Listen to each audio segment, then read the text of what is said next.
Guys, watu wengi mmenifuata inbox mkiniuliza chanzo cha ugomvi wa Pantev Mitatu na Matola ni nini?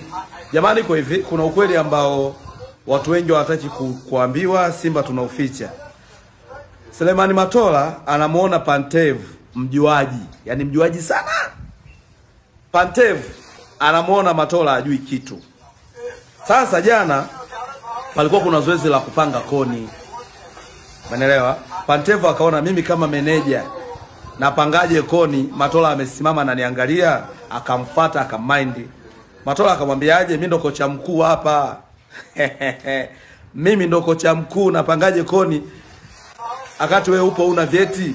Kesi kaanzia pale, shughuli kawa pevu, na kilichonihuzunisha zaidi ni wale watu kwenda kugombana live